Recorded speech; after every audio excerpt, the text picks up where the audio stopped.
Baik, selamat pagi semuanya. Assalamualaikum warahmatullahi wabarakatuh. Tabik pun, oke. Sebelum saya menjelaskan mengenai bagaimana cara untuk menjaga kesehatan gigi dan mulut, khususnya di masa pandemi, ada baiknya kita perkenalan terlebih dahulu. Perkenalkan, saya Dr. Gigi Yasir Simatupang. Di sini saya bekerja di Poli Gigi RSAK Medika Sribawono. Saya asalnya dari Medan. Kebetulan umur saya masih 25 tahun. Kita lanjut ngejelasin aja ya mengenai bagaimana cara untuk menjaga kesehatan gigi dan mulut khususnya di masa pandemi.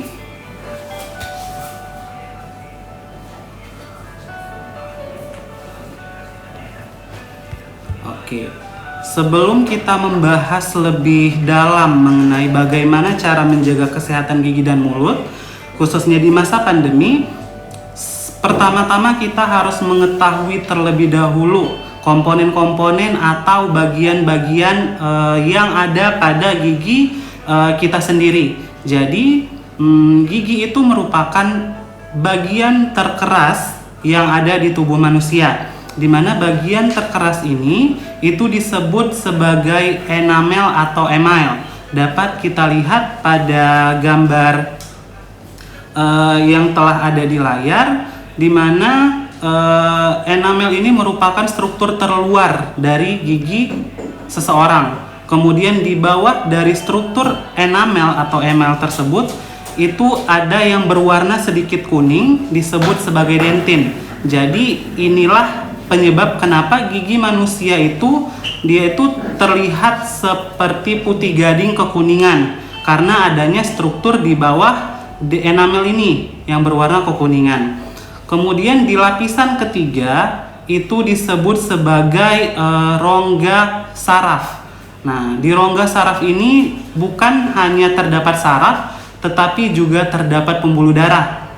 Nah, kalau misalnya teman-teman mas-mas atau mbak-mbak ngerasa giginya udah sakit berdenyut, itu tandanya lubang atau gigi yang busuk itu sudah sampai ke sarafnya gitu, sudah sampai ke lapisan yang ketiga ini. Kemudian lapisan yang berada di bawah kamar pulpa atau ruang saraf ini itu disebut sebagai tulang. Jadi gigi ini dia itu menancap ke tulang, di mana fungsi tulang ini adalah sebagai tempat melekatnya gigi. Kemudian dia itu juga sebagai tempat melekatnya gusi, gitu ya. Selanjutnya, nah ini kita udah tahu nih bagian-bagian, kita udah kenalan nih sama bagian-bagian dari gigi. Nah, sama struktur-struktur pendukung di gigi kita. Kemudian timbul pertanyaan nih. Terus dok, kenapa gigi saya bisa berlubang? Nah, ini paling banyak terjadi, paling banyak pertanyaan yang sering muncul waktu praktek atau waktu konsultasi dengan pasien, di mana pasien itu sering bilang gigi itu berlubang dikarenakan adanya cacing, kemudian dikarenakan adanya ulat, apa betul gitu. Kemudian saya kan asalnya nggak dari kota-kota banget nih, dari daerah juga di kota Medan. Jadi saya tuh pernah ke suatu ibaratnya apa ya, pasar malam. Terus ada satu spot, ada satu stand, dia tuh bilang kalau misalnya kita niup obat ini terus ntar bakalan keluar ulat dari gigi berlubangnya. Itu benar apa enggak? Nah, penjelasannya pasti teman-teman pada sering kan lihat yang kasus yang begitu. Nah, ini penjelasannya itu begini nih. Jadi, gigi berlubang itu bukan disebabkan karena adanya ulat atau karena adanya cacing di gigi kita. Jadi, proses gigi berlubang itu dimulai dari yang pertama. Kita makan nih. Waktu kita makan, itu otomatis sisa-sisa makanan akan menempel di bagian sela-sela gigi kita dan di bagian permukaan gigi kita secara keseluruhan. Nah, kemudian ini kan ada orang yang jarang melakukan sikat gigi, jarang melakukan pembersihan karang gigi.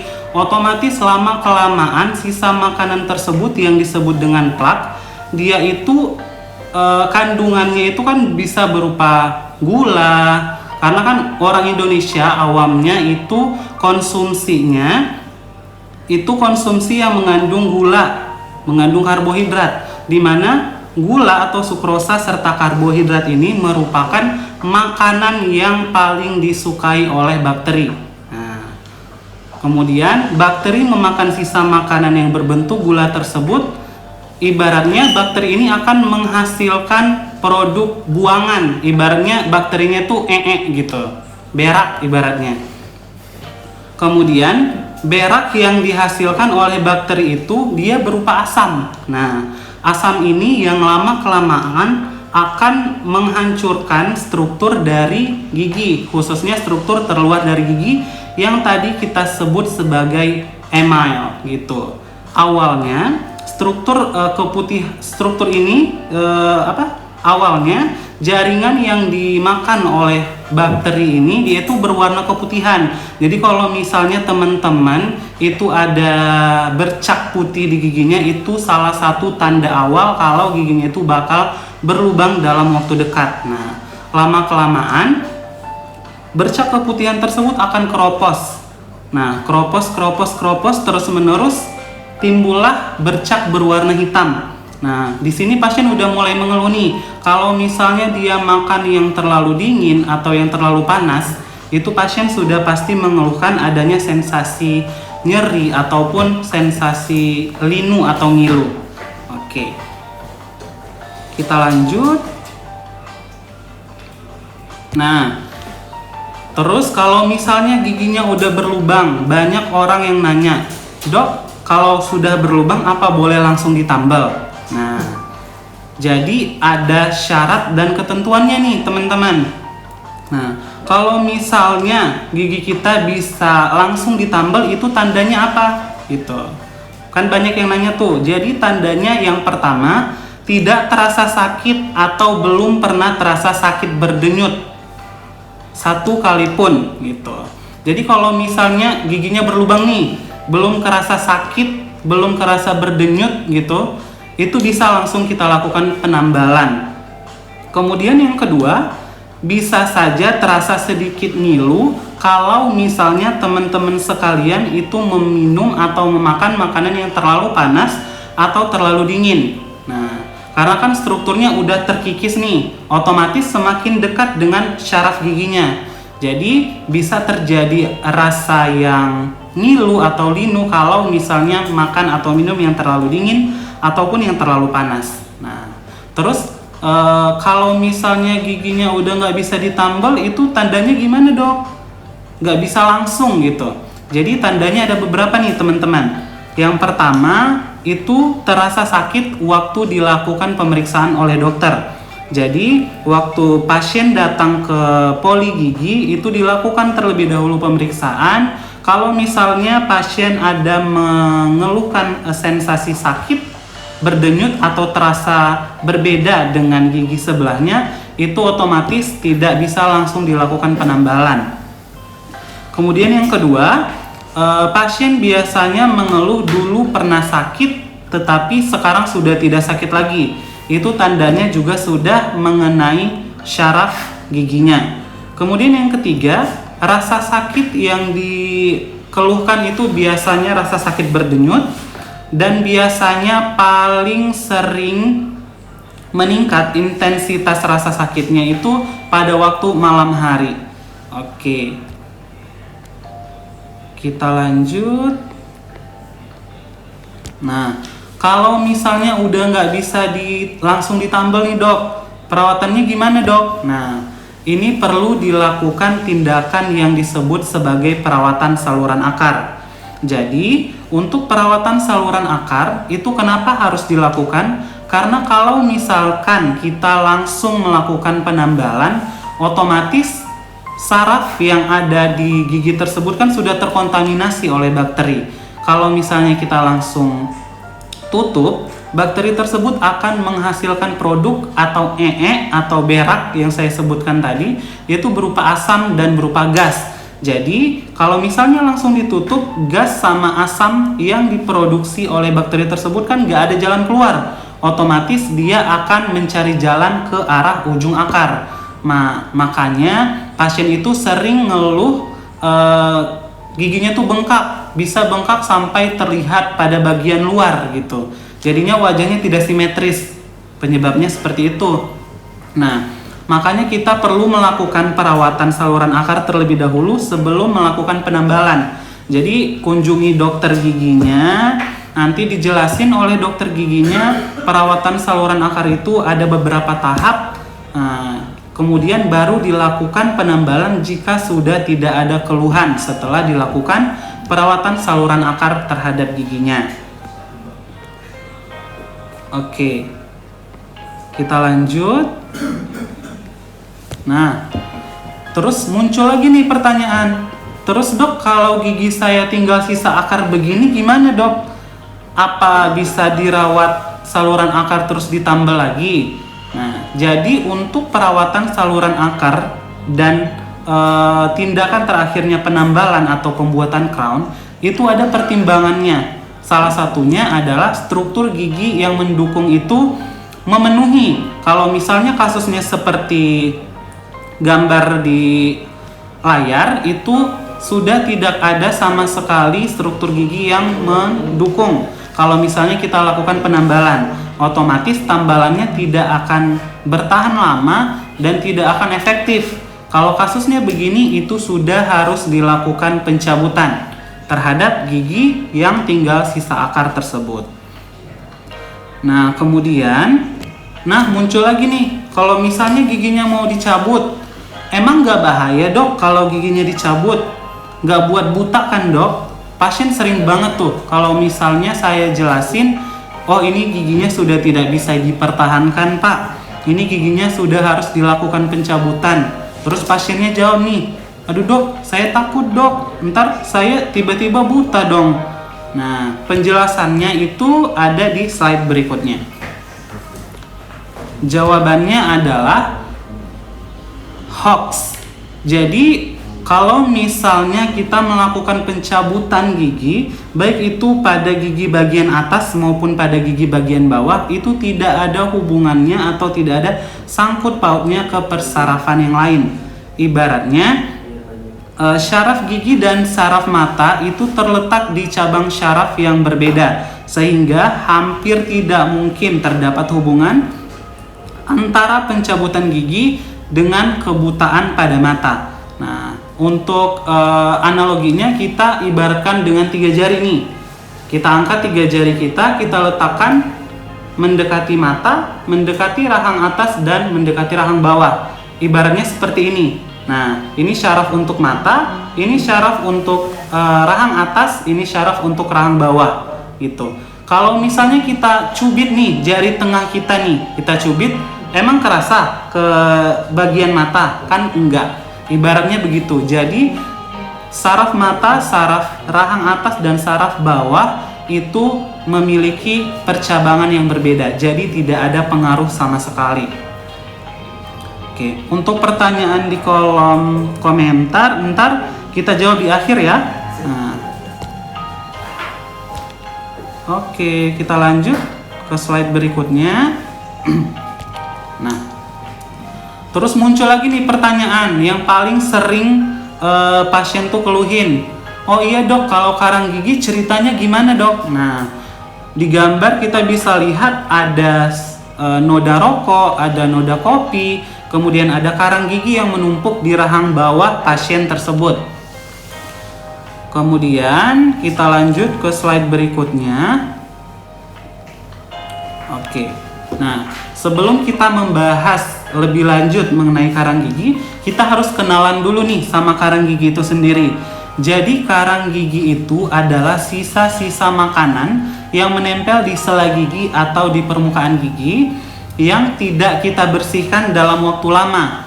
Jadi sisa makanan tersebut akan mengalami proses mineralisasi yang dibantu oleh ludah. Jadi ludah kita itu kandungannya juga banyak. Nah, salah satunya itu adalah mineral-mineral dan kalsium-kalsium. Jadi kalau misalnya kita nggak bersihin karang gigi, kita nggak bersihin sisa makanan atau nggak sikat gigi 2 kali sehari, otomatis sisa makanan tersebut akan mengalami proses mineralisasi. Jadi sisa makanan itu akan mengeras. Nah, kalau misalnya udah mengeras seperti ini, dia itu nggak bisa kita lakukan pembersihan dengan pembersihan sendiri di rumah gitu. Dia nggak bisa dibersihin pakai sikat gigi, apalagi pakai tusuk gigi. Kalau misalnya udah jadi karang, jadi harus dilakukan pemeriksaan rutin ke dokter giginya, gitu ya. Oke, nah, gimana bahayanya kalau misalnya kita membiarkan karang gigi yang banyak dan menumpuk di rongga mulut kita? Jadi ada bahayanya nih. Yang pertama, gusi kita bakal bengkak dan mudah berdarah. Ini kenapa bisa terjadi? Karena sisa makanan yang menumpuk tadi, dia itu lama-kelamaan akan mengeras dan menekan gusi. Nah, di dalam sisa makanan tersebut, di dalam karang gigi itu kan terdapat bakteri. Nah, karena karang gigi menekan gusi, otomatis dia akan mengalami peradangan. Ditambah lagi ada bakteri di karang gigi tersebut, otomatis peradangannya akan semakin parah dan akan semakin menekan gusi. Jadi gusi kita jauh lebih sensitif dan lebih cepat berdarah. Nah, ini sering terjadi kalau misalnya kita sikat gigi nih pagi, kok waktu ngeludah timbul darah, darahnya tuh kok banyak gitu. Penyebabnya itu salah satunya adalah ini.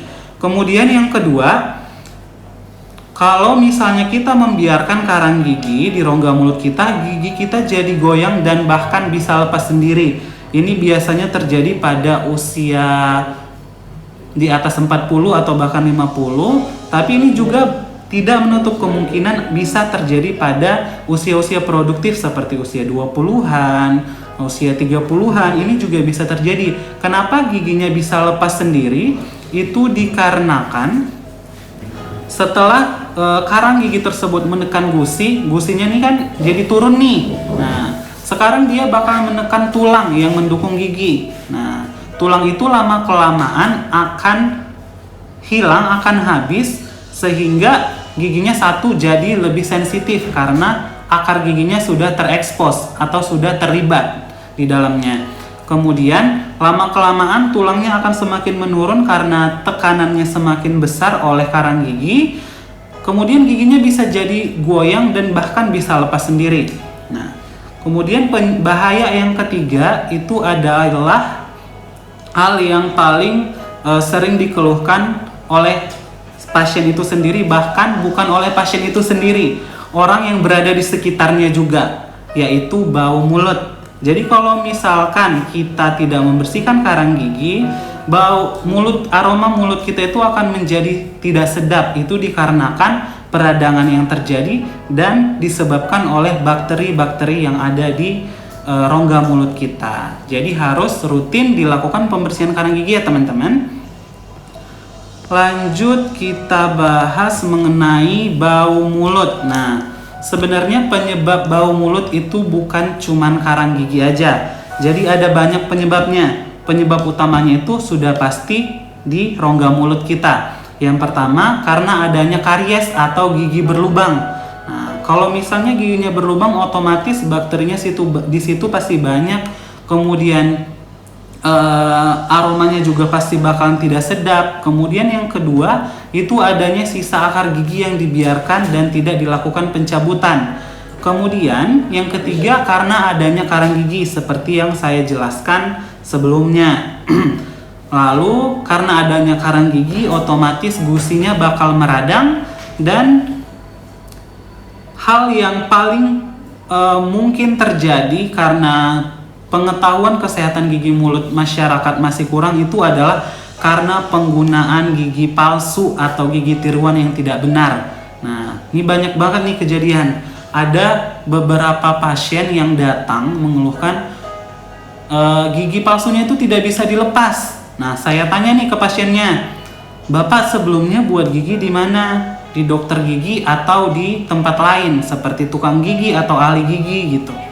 "Ke tukang gigi, Dok." Nah, pantas kalau tukang gigi atau ahli gigi itu tidak mempunyai kompetensi untuk melakukan tindakan medis kepada pasien. Tukang gigi hanya sebatas untuk melakukan pembuatan gigi tiruan atau gigi palsu yang sederhana tanpa proses pencabutan atau proses tindakan medis sebelumnya gitu. Tapi kalau bisa ya dihindari untuk melakukan perawatan gigi khususnya yang berhubungan dengan tindakan medis ke tukang gigi ataupun ahli gigi, karena mereka tidak memiliki kompetensi akan hal tersebut. Kemudian selain masalah gigi tersebut, penyebab bau mulut itu bukan cuma dari rongga mulut aja gitu. Bisa jadi karena ada penyakit-penyakit lain seperti gangguan pada THT, kemudian kanker pada saluran pencernaan, kemudian diabetes juga. Kenapa orang diabetes ini paling sering giginya tuh hancur semua? Nah, kalau misalnya orang yang mengalami diabetes, otomatis gula dalam darahnya itu kan meningkat, tinggi. Nah, selain dalam darahnya, juga dalam ludah atau air liurnya, juga kadar gulanya itu tergolong tinggi. Otomatis bakteri yang ada di rongga mulut itu makin baik hidupnya gitu. Jadi makin banyak gigi yang berlubang dan kesehatan giginya juga pasti semakin menurun. Kemudian kita lanjut. Oke. Jadi dok, pertanyaannya gimana cara kita menjaga kesehatan gigi dan mulut khususnya di masa pandemi? Untuk menjaga kesehatan gigi dan mulut itu sebenarnya sama saja mau di musim pandemi atau tidak di musim pandemi, karena untuk menjaga kesehatan gigi dan mulut kita lakukan secara personal di rumah gitu kan. Yang berbeda adalah tindakan atau kunjungan kita ke dokter giginya, itu yang berbeda di masa pandemi ini. Jadi untuk menjaga kesehatan gigi dan mulut, yang pertama kita harus lakukan itu adalah menyikat gigi 2 kali sehari. Pagi setelah sarapan, jangan lupa nih waktunya, jangan salah. Pagi setelah sarapan. Nah, kalau orang awam kan biasanya tuh pagi sebelum mandi, pagi waktu mandi, habis mandi dia makan lagi. Nah, itu mah sama aja, waktunya salah gitu. Terus yang kedua itu malam sebelum tidur. Jadi malam sebelum tidur setelah kita makan malam. Jadi setelah makan malam beberapa menit kemudian kita harus menyikat gigi sebelum tidur gitu ya. Terus yang kedua itu kita harus rutin mengunjungi dokter gigi minimal 6 bulan sekali. Jadi setahun itu ada 2 kali kunjungan ke dokter giginya. Dan yang ketiga itu menjaga makanan yang sehat untuk gigi dan rongga mulut. Jangan makan terlalu banyak gula, jangan makan terlalu banyak coklat atau karbohidrat gitu. Pokoknya yang dari gizi yang ideal seperti itu ya. Kemudian gimana dok? Apalagi nih yang harus kita lakuin gitu kan selain menyikat gigi gitu. Jadi kita harus kalau kita menyikat gigi kita juga harus memilih pasta gigi dan memilih sikat gigi yang benar. Nah, jadi untuk pasta gigi, semua pasta gigi itu baik asal kita waktu membeli membaca sikat gigi pasta gigi yang mengandung fluor. Nah, atau fluoride gitu. Kemudian kita juga perlu menggunakan benang gigi. Ini yang masih belum banyak diketahui oleh orang Indonesia khususnya. Jadi kalau di luar negeri itu orang itu udah sangat paham mengenai penggunaan benang gigi. Jadi benang gigi ini fungsinya untuk membersihkan sisa-sisa makanan yang tidak bisa dijangkau oleh sikat gigi. Jadi khususnya di bagian sela-sela gigi. Bentuknya seperti yang teman-teman dapat lihat di layar. Itu ada 2 jenis yang kita harus putusin dan dia sudah ada sediaan untuk langsung digunakan gitu. Nah, kemudian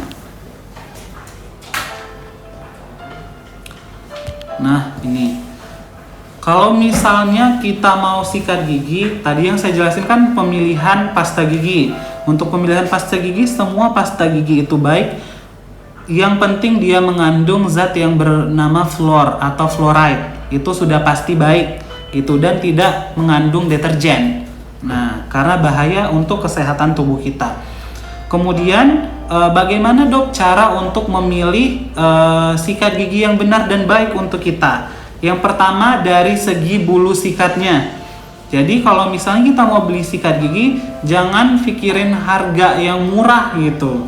Jadi kalau harganya yang murah, itu otomatis bulu sikatnya itu tebal dan kasar dan kaku serta keras. Nah, jadi kita harus memilih sikat gigi dengan bulu sikat yang halus. Nah, kenapa? Karena kalau misalnya kita membeli sikat gigi dengan bulu sikat yang kasar, bisa teman-teman lihat pada gambar di layar, itu giginya itu bakalan mengalami abrasi. Jadi di bagian leher giginya itu bakalan terlihat seperti lubang berwarna kekuningan, tapi itu tidak disebut sebagai gigi berlubang. Itu disebut sebagai gigi yang mengalami abrasi karena satu, sikat gigi yang terlalu kasar. Nah, kemudian yang kedua, kita harus memilih sikat gigi dengan bentuk gagang sikatnya itu juga yang sedikit bersegi supaya bisa membersihkan gigi pada bagian belakang. Nah, gigi pada bagian belakang kan itu dia agak sedikit melengkung ya teman-teman ya. Jadi kalau misalnya sikat giginya agak sedikit melengkung, otomatis gigi pada bagian belakang itu pasti bisa terbersihkan dengan sempurna. Oke, lanjut. Nah, ini yang berbeda kalau misalnya sekarang. Nah, aman gak sih dok ke dokter gigi di masa pandemi? Jadi PDGI atau Persatuan Dokter Gigi Indonesia itu sudah membuat sejumlah aturan, di mana semua aturan ini sudah kita terapkan di rumah sakit kita, khususnya di poli gigi gitu.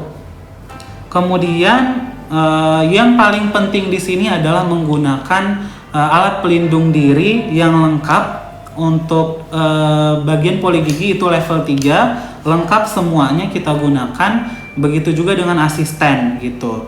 Kemudian pasien juga sebelum kita lakukan perawatan diinstruksikan untuk melakukan kumur dengan menggunakan povidin iodin, ntar disediain juga di poli gigi. Di Rumah Sakit Akamedika jangan lupa untuk berkunjung ya teman-teman. Kemudian sebenarnya ada satu hal yang sebenarnya tidak terlalu di sini di himbauan PDG itu tidak ada sebenarnya, yaitu penggunaan aerosol suction. Nah, tapi dalam waktu dekat insya Allah bakal dipenuhin oleh direktur kita yang baru ya, semoga aja. Oke ya, lanjut.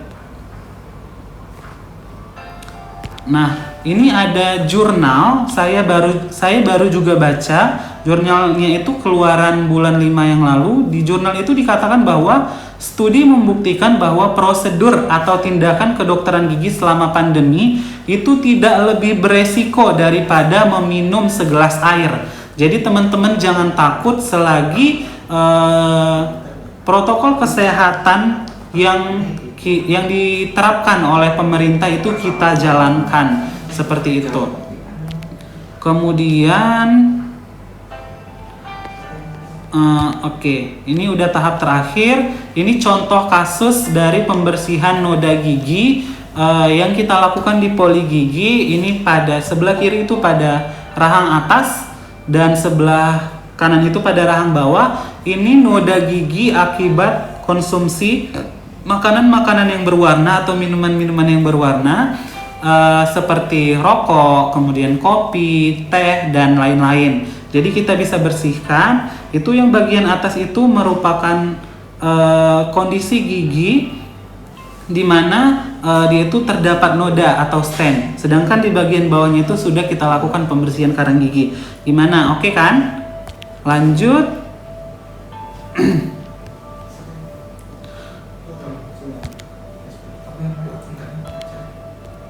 Oke, sebentar ya teman-teman ya.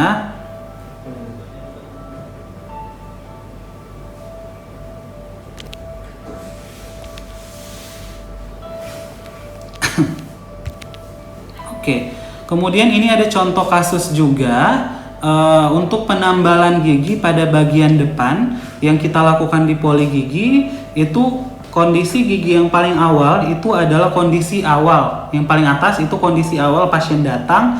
Di sebelah kiri pasien sudah melakukan penambalan di tempat lain. Kemudian sudah beberapa lama warnanya sudah mulai berubah, kemudian bentuknya juga sudah mulai berubah. Kemudian di bagian tengah itu merupakan proses pembersihan dari bahan tambalan yang sebelumnya serta jaringan-jaringan gigi yang sudah mengalami kebusukan. Kemudian di bagian yang paling bawah itu merupakan hasil penambalan yang kita lakukan di di poli gigi rumah sakit AK Medika Sribawono. Oke. Kemudian ini untuk penambalan pada gigi bagian belakang di khususnya di masa pandemi ini yang paling penting untuk kita gunakan itu adalah penggunaan rubber dam. Jadi penggunaan rubber dam ini dia itu bakal mencegah aerosol-aerosol yang dihasilkan oleh bahan alat kedokteran gigi untuk masuk ke saluran pernapasan serta ke rongga mulut pasien. Jadi insya Allah aman selama kita memenuhi atau mematuhi protokol kesehatan yang ditentukan oleh pemerintah.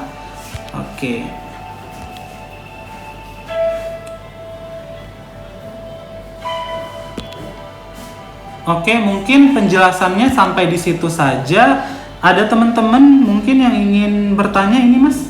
Yang dijawab yang mana aja nih Mas?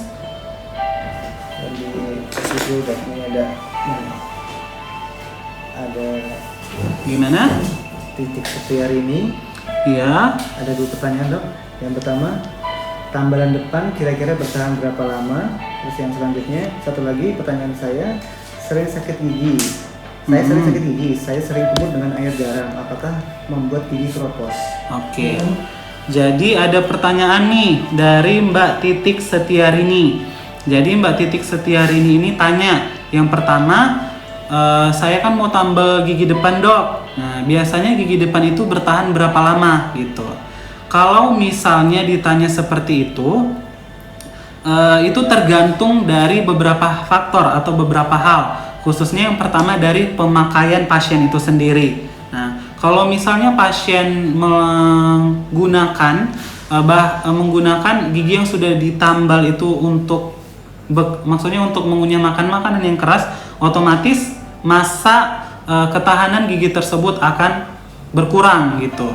Apalagi gigi depan kan, kalau misalnya gigi depan usahakan jangan digunakan untuk mengunyah makanan yang terlalu keras. Nah, kita pakai untuk gigi bagian belakang saja. Tapi batasnya itu kurang lebih 1 hingga 2 tahun itu warnanya masih normal nih. Tapi kalau lebih dari itu bisa jadi warnanya sudah mulai berubah. Itu dikarenakan pemakaian, kemudian dikarenakan makanan-makanan yang kita konsumsi juga. Kalau misalnya kita makan makanan yang berwarna, kemudian misalnya kopi, ngeteh, kemudian kalau misalnya untuk laki-laki merokok, itu juga akan mempercepat proses perubahan warna pada bahan tambalan itu sendiri.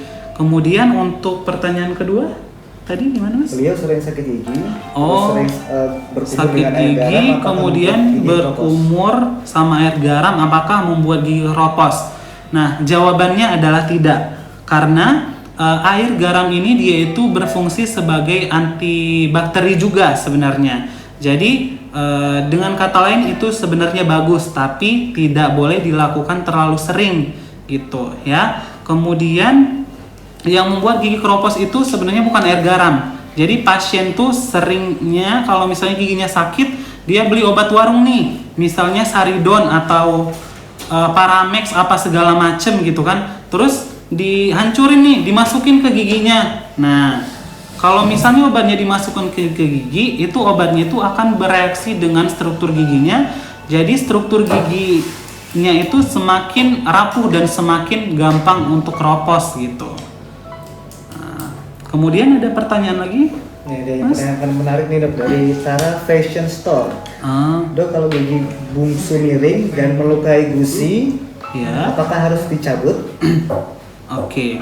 Jadi kalau misalnya gigi bungsunya itu miring dan melukai gusi, apa harus dicabut gitu ya. Jadi kalau misalnya gigi paling belakang atau yang disebut dengan gigi bungsu itu merupakan gigi tambahan atau gigi bonus yang diberikan oleh Allah.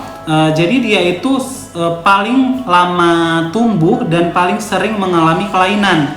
Nah, biasanya dia miring ke sebelah depan. Kalau miring ke sebelah depan, dia bakal ngerusak gigi di depannya. Kalau miring ke sebelah kiri atau ke sebelah kanan akan melukai gusi baik di sebelah pipi ataupun di sebelah lidah. Kalau misalnya ada kelainan pada gigi bungsu, itu otomatis harus dilakukan pencabutan. Kalau misalnya posisinya miring, itu harus dilakukan tindakan bedah atau prosedur bedah. Karena tidak bisa kita lakukan pencabutan sederhana. Karena satu, posisinya terlalu jauh, kemudian penglihatan atau visibilitas yang bisa didapatkan oleh dokter gigi itu juga minimal, maka perlu dilakukan pembedahan. Kalaupun giginya berlubang ataupun bolong yang sudah sakit berdenyut, udah kena saraf, itu harus dilakukan pencabutan. Kalau yang namanya gigi bungsu atau gigi paling belakang, itu sudah tidak bisa dilakukan perawatan. Seperti itu. Kemudian pertanyaan selanjutnya, Mas? Ada dari devdela.ig. Dokter, saya mau tanya, anak saya umur 1 tahun giginya menumpuk di atas gigi lainnya. Apakah itu berbahaya? Umur 1 tahun? Ya, umur 1 tahun. Kalau misalnya penumpukan gigi itu sering terjadi pada anak. Nah, bagusnya kan kalau misalnya penumpukan itu kan banyak nih penyebabnya, tuh banyak nih kasusnya tuh bentuknya gimana. Jadi harus dikonsulkan terlebih dahulu, ibu harus dilihat dulu, dokternya lihat dulu. Kemudian kalau misalnya perlu dilakukan tindakan, bisa kita lakukan tindakan seperti itu. Tapi kalau misalnya gigi anaknya mau dicabut, itu ada syaratnya. Jadi ada 3 syarat yang harus dipenuhi kalau misalnya gigi anaknya itu tandanya bisa dicabut. Yang pertama, kalau misalnya gigi susunya sudah sangat goyang. Nah, kalau gigi susunya sudah sangat goyang, otomatis gigi permanen di bawah gigi susunya itu sudah akan tumbuh atau sudah akan erupsi. Nah, otomatis tandanya gigi susu yang di atasnya itu akarnya sudah jadi setengah, udah habis, udah dihancurin sama gigi permanennya. Itu kondisinya harus dilakukan pencabutan. Kemudian yang kedua, kalau misalnya gigi susunya masih ada tapi gigi permanennya juga sudah tumbuh, nah itu sudah harus segera dilakukan pencabutan karena itu disebut sebagai persisten. Gigi susunya itu harusnya udah lepas gitu. Kemudian yang ketiga, gigi anak itu harus dicabut kalau misalnya, jadi setiap gigi ini punya usia tumbuhnya sendiri. Jadi gigi depan atas atau gigi depan bawah itu punya usia tumbuhnya sendiri. Misal nih, gigi depan bawah umur dia tumbuh itu harusnya umur 6 tahun, gigi permanen gitu kan. Tapi ini anak udah umurnya 8 tahun, 9 tahun tapi kok belum copot-copot gitu. Tapi kok gigi permanennya belum tumbuh-tumbuh. Itu tandanya giginya harus sudah dilakukan pencabutan terhadap gigi susunya. Nanti otomatis gigi permanennya akan nongol ke atas gitu. Jadi baiknya, apalagi anak ibu kan ini umurnya 1 tahun nih, harusnya masih dalam proses pertumbuhan gigi susu. Nah, pada proses pertumbuhan gigi susu itu jarang sebenarnya terjadi penumpukan pada pertumbuhan giginya. Nah, kalaupun terjadi proses penumpukan pada saat penumbuhan giginya, itu bisa jadi gigi tambahan. Nah, kalau dalam kedokteran gigi itu disebut sebagai gigi supernumerari. Jadi bonus juga nih ceritanya. Nah, kalau misalnya kondisi tersebut mengganggu waktu anak ibu makan atau waktu ASI, itu harus dilakukan tindakan. Tapi kalau misalnya tidak mengganggu pada saat makan atau pada saat melakukan ASI, itu sebaiknya dibiarkan dulu sampai usia anaknya cukup untuk dilakukan tindakan, misalnya giginya perlu dilakukan pencabutan gitu. Oke, ada lagi Mas pertanyaannya? Gigi dok, mau tanya Taruh.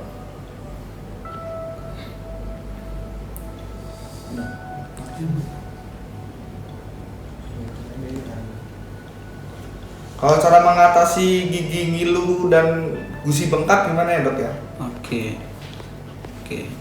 Kalau cara mengatasi gigi ngilu dan gusi bengkak gitu.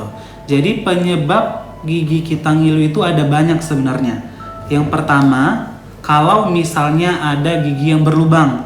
Nah, kalau misalnya ada gigi yang berlubang walau belum kena sarafnya, itu kalau misalnya kita minum minuman atau makan makanan yang terlalu dingin atau yang terlalu panas, otomatis dia akan terasa ngilu.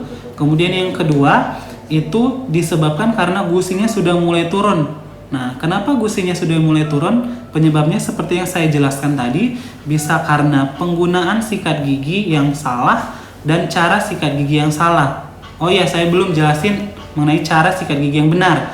Nah, kalau misalnya orang awam, itu cara sikat giginya tuh kan maju mundur aja tuh. Nah, itu salah besar. Nah, kalau misalnya kita bersihin sikat gigi itu dengan gerakan maju mundur, di bagian celah gigi itu tidak akan bisa bersih secara optimal.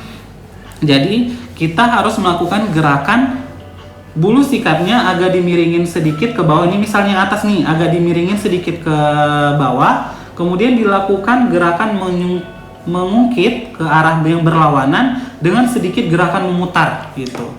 Atau kalau misalnya terlihat ribet, dengan gerakan bulat-bulat aja seperti yang lagu Upin Ipin anak-anak ibu sering dengar, itu sudah oke juga. Asal jangan maju mundur, itu nggak ada gunanya. Malah satu bisa mengakibatkan leher gigi kita itu terkikis seperti yang saya jelaskan tadi, mengalami abrasi pada giginya itu. Terus apalagi mas tadi pertanyaannya? Tadi lagi pertanyaan lagi ya. Ini dari Aulia dok. Dok, kalau gigi saya sudah berlubang dan sudah nyeri untuk makan, sebaiknya dicabut atau ditambal ya dok? Oke.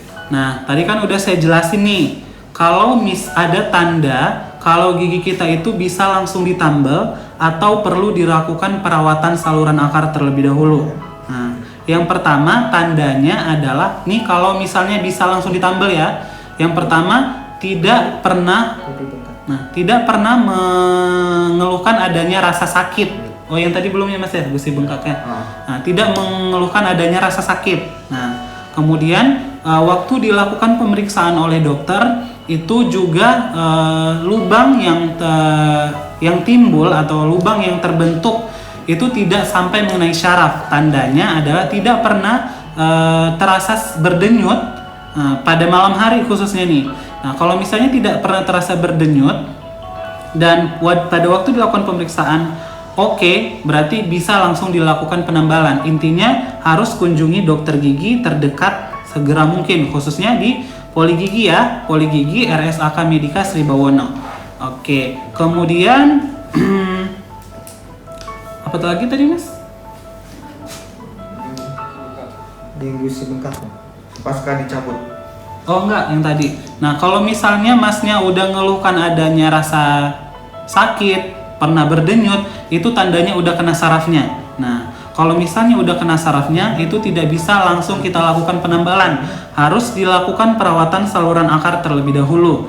Nah, datang aja ke Poligigi, ntar dijelasin tahapannya ada apa aja. Karena kalau perawatan saluran akar, kita tidak bisa lakukan satu kali kunjungan. Dia bisa beberapa kali kunjungan sampai sarafnya sudah terangkat dan tidak ada keluhan sama sekali.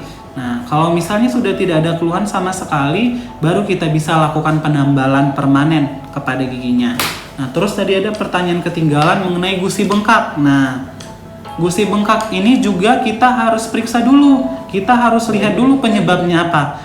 Bisa jadi gusi bengkak itu penyebabnya yang pertama, karena adanya gigi berlubang. Kalau giginya berlubang udah kena sarafnya, sisa makanan masuk ke dalam saluran akar, sisa makannya masuk ke dalam saluran akar gak bisa keluar tuh kan, karena salurannya sempit, otomatis timbul nanah nih di bawah ujung akarnya. Kalau misalnya udah timbul nanah di ujung akarnya, itu bakalan bengkak gusinya. Bahkan bukan cuman gusinya aja yang bisa bengkak, bisa terlihat pada bagian luar. Jadi wajahnya tidak simetris. Nah, dan bisa timbul nanah kalau dibiarin lama-kelamaan, bakalan ada sejenis bisul di bawah rahang bawah atau di rahang atasnya. Itu sudah berbahaya, harus segera dilakukan pengecekan ke dokter gigi. Kalau misalnya giginya masih bisa dipertahankan, kita pertahankan, kita lakukan perawatan saluran akar. Dan kalau misalnya giginya sudah tidak bisa dipertahankan, maka harus kita lakukan pencabutan sesegera mungkin. Seperti itu. Lanjut, Mas. Oke, ini dari Ayu Andriani 50. Dok, di Instagram, Dok, apakah gigi berlubang bisa mempengaruhi gigi di sekitarnya juga bisa berlubang? Bagaimana mengatasi hal tersebut? Apakah harus dilakukan pencabutan gigi yang sudah berlubang tersebut?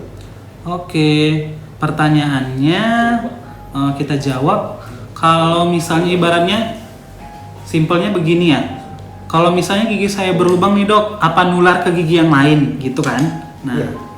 otomatis jawabannya sebenarnya gigi berlubang itu tidak menular. Nah, yang menyebabkan gigi berlubang itu adalah bakteri. Nah, dan kesehatan gigi mulut, kesehatan gigi dan mulut kita. Kalau misalnya gigi dan mulut kita itu tidak terjaga dengan baik, otomatis bakterinya juga banyak di rongga mulut. Otomatis gigi-gigi di sebelahnya juga bakalan lebih gampang untuk terjadi kerusakan. Dalam hal ini giginya bolong gitu. Nah, sebenarnya dia tidak menular, tapi yang menyebabkannya bakteri gitu. Kalau misalnya di satu gigi kita sudah ada gigi berlubang, otomatis tandanya rongga mulut kita dalam kondisi tidak baik. Nah, seperti itu. Jadi perlu kita lakukan tindakan dan perlu kita lakukan pembersihan, misalnya kalau terdapat banyak karang gigi seperti itu. Pokoknya kunjungin dokter gigi terdekat, khususnya di Poligigi RSAK Medika Sribawono. Lanjut, Mas. Dari Halimatul_Sadia, dokter mau tanya dong, bagaimana cara mengatasi sakit di leher bagian bawah telinga kanan saat tumbuh gigi?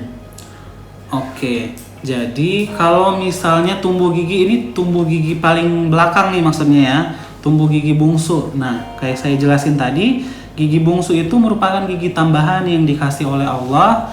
Jadi dia itu paling lama tumbuh dan paling sering bermasalah kalau misalnya dia tumbuh. Nah, kalau misalnya kasusnya seperti itu, sebelum dia tumbuh dan kerasa sakit, kunjungi dokter gigi. Entar dokter giginya bakalan mengasih obat. Nah, karena kan kalau obat kita nggak bisa kasih di sini sekarang nih. Oh, obatnya ini. Kan kalau kita ke apotik itu perlu resep dokter gitu. Jadi kita perlu antibiotik sama anti nyeri. Nah, jika diperlukan kalau begitu. Oke, ada lagi Mas pertanyaannya?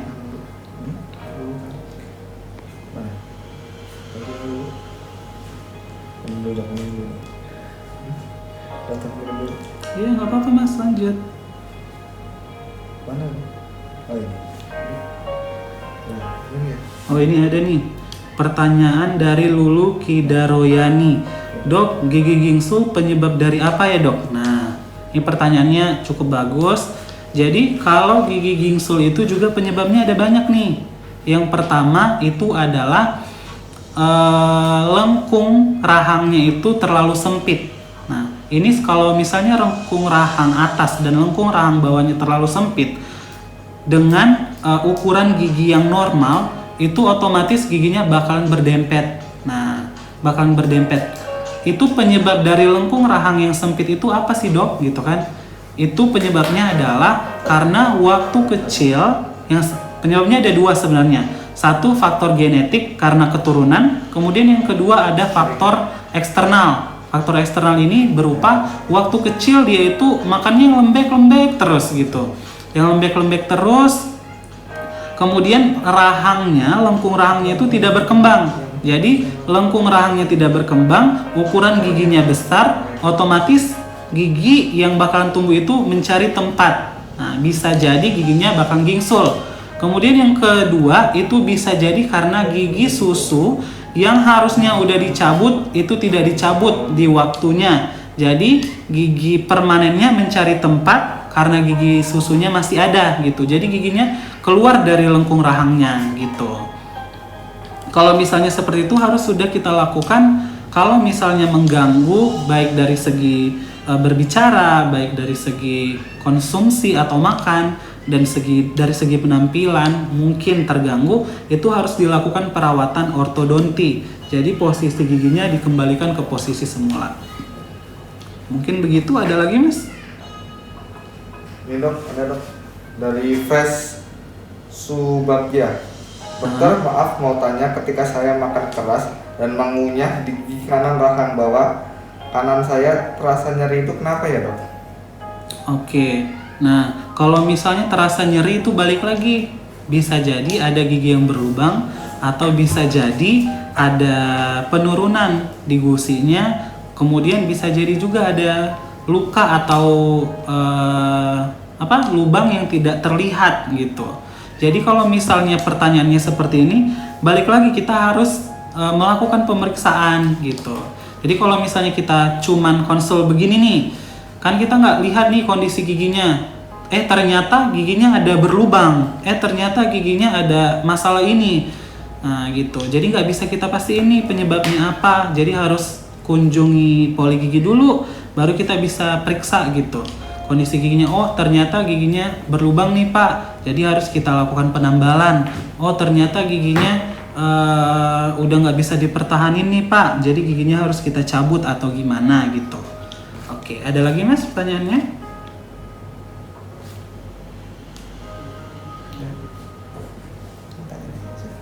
Ini ada nih, dari Ibu Adef Dela. Dok, anak saya usia 13 tahun. Sekitar 2 bulan yang lalu giginya terbentur ke lantai dan mengalami kehilangan gigi bagian depan 1 hingga ke samping. Kira-kira apakah gigi anak saya bisa tumbuh lagi?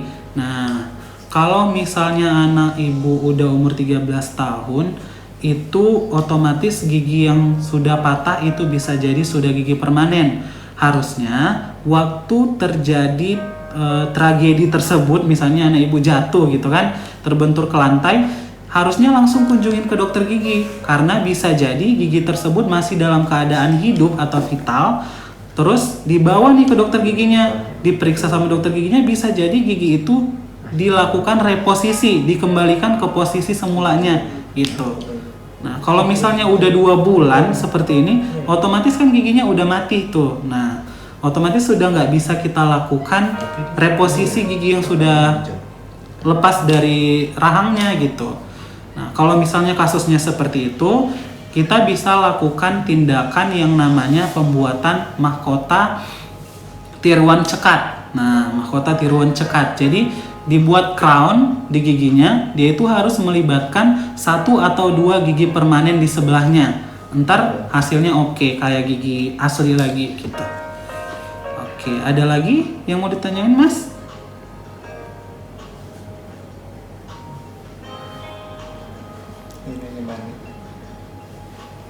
Dok, ada dok dari Anina Aim. Dok, jika anak usia 5 tahun mengalami varises gigi bagian depan atas, bagaimana mengatasinya dok? Karies gigi mas. Oke. Kalau misalnya karies atau gigi berlubang, itu dilihat lagi juga nih, gigi berlubang atau kariesnya itu sebesar mana gitu kan. Kalau misalnya belum melibatkan saraf gigi anaknya, itu bisa langsung kita lakukan penambalan dengan bahan kedokteran gigi yang khusus untuk gigi anak.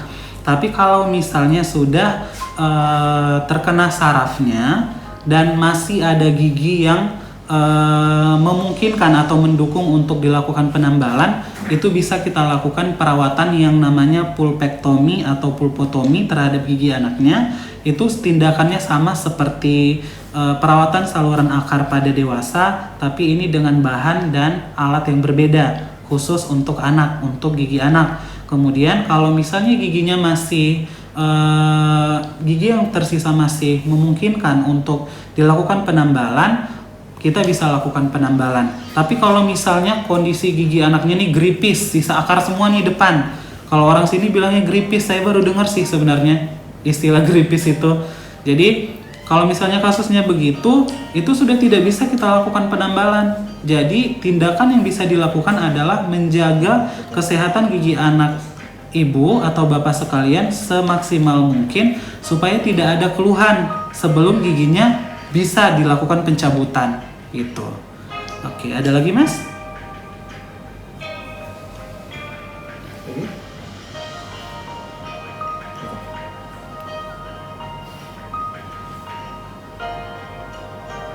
Ada lagi Mas pertanyaannya? ini dari Farhana Aisyah dok. Dok mau tanya, kalau pas saya makan keras di gigi kanan saya rahang bawah saya seperti kaku sakit gitu, kenapa ya dok? Nah, kalau misalnya keluhannya begitu, sama sebenarnya pertanyaannya seperti yang tadi. Waktu makan, geraham bawah, kiri atau kanannya kerasa sakit. Itu balik lagi, bisa jadi karena ada gigi berlubang yang tidak terlihat, bisa jadi karena adanya luka di gusinya, bisa jadi karena gusinya yang sudah menurun, atau bisa jadi sudah karena adanya keterlibatan saraf gigi atau keterlibatan akar giginya sudah terekspos gitu. Jadi balik lagi harus kita periksa terlebih dahulu, baru kita bisa pastikan tindakan apa yang bisa kita lakukan untuk gigi ibu atau mas sekalian gitu. Tapi kan ini lagi musim pandeminya lagi naik-naik banget nih. Nah, untuk himbauan dari PDGI, Persatuan Dokter Gigi Indonesia, juga masih belum ada mengenai perawatan apa saja yang dilakukan. Kalau misalnya untuk dalam waktu dekat, kalau bisa datang ke dokter gigi untuk tindakan-tindakan yang urgent saja, seperti gigi sakit berdenyut sampai tidak bisa tidur atau sampai tidak bisa makan atau sampai mengganggu ke bagian yang lain, itu baru boleh disarankan segera untuk mengunjungi dokter gigi. Tapi kalau misalnya untuk tindakan yang preventif atau untuk mencegah itu sebaiknya ditunda dulu. Nah, sampai ada himbauan terbaru dari konsul kedokteran giginya gitu. Karena kan seperti yang kita ketahui di Indonesia itu kasus pandemi lagi tinggi-tingginya akhir-akhir ini. Nah, di Lampung Timur juga halnya serupa gitu. Jadi kunjungi dokter gigi se-urgent atau sepenting-pentingnya gitu. Itu aja. Ada lagi Mas yang mau ditanya? Mau tanya. Ya. Caranya menghilangkan gigi kuning akibat rokok dan kafein kopi itu bagaimana ya dok? Sama cara menghilangkan bau mulut dokter. Oke. Jadi ada pertanyaan nih, cara menghilangkan gigi yang terlihat kuning karena efek konsumsi kopi, teh atau rokok gitu kan. Kemudian gimana cara menghilangkan bau mulut? Jadi kita balik lagi nih. Bau mulut itu penyebabnya tadi kan sudah saya jelaskan nih. Nah, salah satunya adalah karena adanya karang gigi. Nah, karena adanya noda, adanya stain. Nah, di rongga mulut atau di permukaan gigi kita. Jadi kalau misalnya ada karang gigi, ada noda, ada gigi berlubang, ada sisa akar, ada peradangan pada gusi, otomatis gigi kita kan nafas kita kan aromanya tidak sedap. Bukan tidak sedap untuk kita sendiri, juga untuk orang-orang di sekitar kita gitu kan. Jadi harus dilakukan pemeriksaan dulu nih, penyebabnya apa. Tapi yang paling utama penyebabnya itu adalah di rongga mulut. Nah, kalau misalnya di rongga mulutnya itu sudah tidak ada keluhan atau tidak ada kelainan, tidak ada gigi berlubang, tidak ada karang gigi, tidak ada noda, tidak ada apa segala macam, itu mungkin ada penyakit sistemik lainnya yang bisa berhubungan. Misalnya yang saya jelasin tadi, ada masalah di THT, ada masalah di pencernaannya, bisa jadi menderita MAH kronis gitu kan. Kalau misalnya pasien dengan kasus MAH kronis itu nafasnya juga aromanya tidak sedap karena asam lambungnya itu bakalan naik ke rongga mulutnya juga, seperti itu. Kemudian untuk membersihkan itu tidak bisa kita lakukan tindakan di rumah. Jadi kita harus melakukan pembersihan karang gigi. Kita harus bersihin gigi kita, harus sikat gigi otomatis ya, untuk mencegah timbulnya noda tadi kan. Harus sikat gigi 2 kali sehari, pagi setelah sarapan, malam sebelum tidur. Nah, kalau misalnya masih juga ada karang gigi atau noda berwarna kuning, harus dibersihkan karang giginya gitu, harus dibersihkan nodanya, seperti yang Sudah saya jelasin di gambar tadi, nih ada kasusnya nih. Nah, seperti ini. Kan ada kasusnya nih, rahang atas rahang bawahnya tuh noda kopi sama noda rokok. Nah, setelah dibersihkan jadi kembali putih bersih. Gitu. Ada lagi Mas yang mau ditanyain? Sudah. Sudah ya? Oke. Mungkin sekian informasi atau sharing ilmu yang bisa saya berikan. Pesannya untuk teman-teman sekalian, jangan lupa kunjungi dokter gigi minimal 6 bulan sekali untuk meningkatkan kesehatan gigi mulut kita. Kalau misalkan ada keluhan yang mungkin mengganggu atau membuat tidak nyaman pada saat berbicara, makan, dan lain-lain, itu bisa langsung dikonsultasikan ke poli gigi di RSAK Medika Sribawono. Jangan lupa ya. Oke, ada lagi Mas? Udah cukup ya? Sudah cukup. Oke, mungkin itu saja yang bisa saya jelaskan dan saya bisa bagi ilmu. Kurang lebihnya saya mohon maaf. Wabillahi taufik wal hidayah. Wassalamualaikum warahmatullahi wabarakatuh. Terima kasih.